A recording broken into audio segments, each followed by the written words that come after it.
Guys, today we're gonna be doing some candy. Amaranth, walnut, sesame seed candy. So I'm going to pop the amaranth. So I have about a tablespoon of amaranth in a clean pot, and you see it's popping the amaranth. I'm sure many of you know about popping amaranth seeds, and this is what it looks like.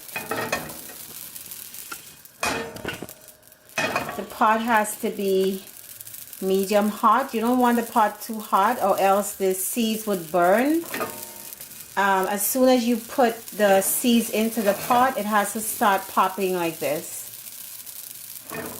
This is done. It's mostly the white popped ones. I'm going to put them in my bowl. I'm going to do this one more time and that's it. See, I have these are the amaranth seeds. I'm going to put it in the pot and it's going to start popping. See, it's popping. It's starting to pop. It's popping. And this is going to get all over your floor sometimes, the stove, but that comes with popping amaranth. Okay, so that's it. I'm going to finish popping, and then we're going to come back and I'm going to show you how we do the candy. I'm also going to be toasting a 1/4 cup of raw sesame seeds. So I have a 1/4 cup of raw sesame seeds that I'm going to be toasting, and when it's toasted, I'm going to come back and show you what it looks like. Okay, so guys, I'm sure you can see the difference that it's getting brown. It's getting brown. So I think this is good. I'm going to turn off the stove. I like this color on it. It's a light golden brown. And I'm going to mix this in with my popped amaranth. So guys, I'm going to show you how to do your caramel for your candy. So I'm going to do 1 cup of agave syrup. And what I did was I oiled my cup so that the syrup would get out of the cup very easily.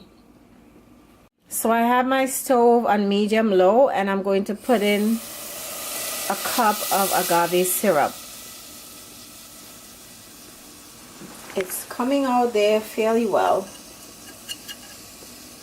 But this is what you have to do to get your syrup to get out of the cup, the container, very easily.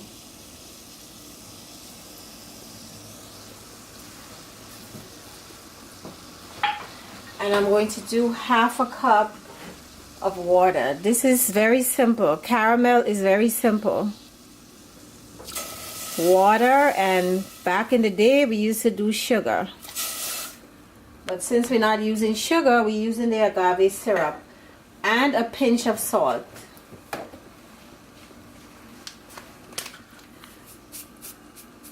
And this is going to boil for about half an hour, and I'm going to get my candy thermometer and show you how this works with the candy thermometer. Alright, so I'll get back to you. So guys, this is coming to a boil. You can see the bubbles. This has to go for about a half an hour. Now I wanted to show you the candy thermometer. This is what it looks like. And the face of it looks like a clock. Some of the candy thermometers, they're flat, but this one looks like this, and it has like a pencil. It looks like this. And it also has a hook that you can hook it on the side of the pot to test your caramel and the temperature.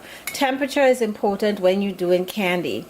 I know my mom used to do it at 325, but this candy thermometer does not have 325. It goes up as far as 302, and it says hard crack, soft crack, etc.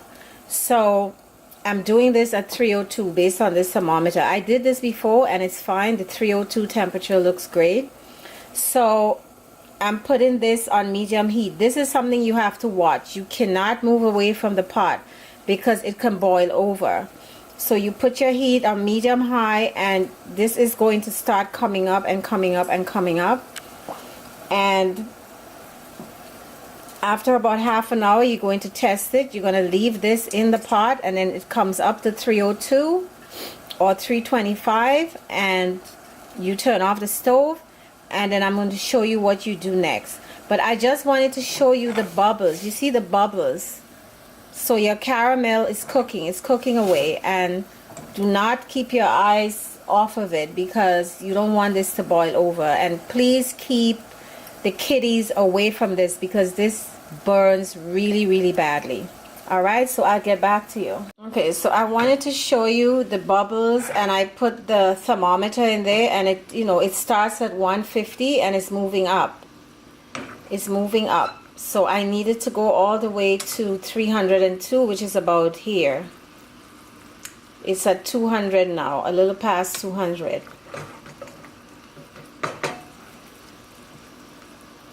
So it's going to start moving up and up and up. It's moving slowly. So I'm going to show you when it gets to 302. So this is moving up. I just wanted to show you it's moving up to 302.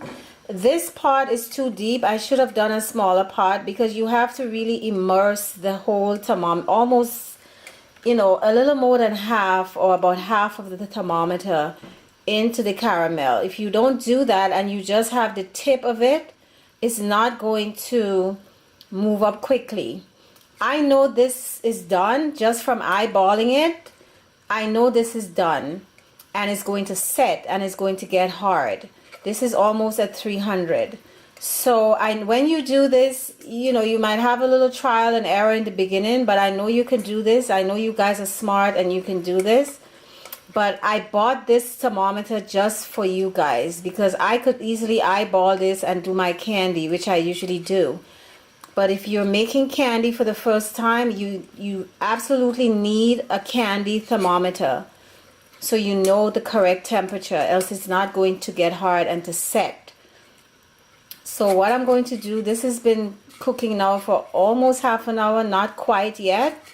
And like I said, you have to immerse the thermometer about halfway into the caramel, as it's not going to give you a good reading. All right, this is important. You're not going to get a good reading. So it's moving up, it's moving up. This is why I'm leaning the pot. I'm leaning the pot because I don't have a lot of caramel in here. If I had a lot of it, I wouldn't have to do that. But I'm leaning it because I need this to not burn too much. And you see it's now exactly at 300. So I'm going to take this off now in about a minute. It should be up at 302 any minute now, any second. It's moving, it's moving. I see it moving. I don't know if you can see it. But this is good. And then what I'm going to do is I'm going to add my walnut, and yeah, this is at 302. So I'm going to turn the stove off. I'm going to turn the stove off, and then I'm going to put in my walnut and popped amaranth and toasted sesame seed to this and let it set. All right, so I have 1 cup of popped amaranth here, which I showed you how to do. I have a half a cup of chopped walnut, and I have a 1/4 cup of toasted sesame seeds. So I'm going to mix this all in, and then I'm going to pour this into the caramel. Pour this into the caramel, and I'm going to mix it up. I'm going to mix it up like that. And you have to do this quickly because it's going to set. So this is all mixed in. I need a wooden spoon for this, and I have some parchment paper here which I oiled. I am now going to put this on my paper and spread it out and let it set. So after I spread it out, I'm going to come back to you. You know, you take and you spread it out like this. All right. And so guys, here is your bar, your walnut amaranth bar. And you know, I just wanted to say you can do your own candy. You don't have to buy that stuff in the store. You know what's in it. You know how you made it. It's healthier and it's alkaline forming with the ingredients here. So make sure that you absolutely put this on parchment paper with a little bit of oil, as it's not going to unstick. This is already getting hard, if you can see. So you leave this for a couple of hours and it's going to be rock hard, and then you just break it off, and this is your candy. Now I don't advise that you eat this every day or you make this every day, but it's just, you know, a little break from the savory. So I'm working on some things, so I'm going to be bringing you some more sweet stuff. I'm doing a lot of testing. So once I'm done with my testing and I perfect it, because I don't want to present anything for you that if you do it, it doesn't come out right. So in the future, I'm going to be doing other sweet things. So this is just one of my first. And I hope you make this and you enjoy it. And any questions, comments you have, please feel free to ask. I know maybe the first time when you do this, it's not going to come out right. You're going to have some issues. But if you keep trying, it's going to work out, like as it did with me. I know it's a very tricky thing working with the caramel, but please make sure you get a thermometer and keep practicing and trying to do it. And I know you're going to be successful. Okay, this is already getting hard. All right, so I'll talk to you later, and don't forget to like and subscribe.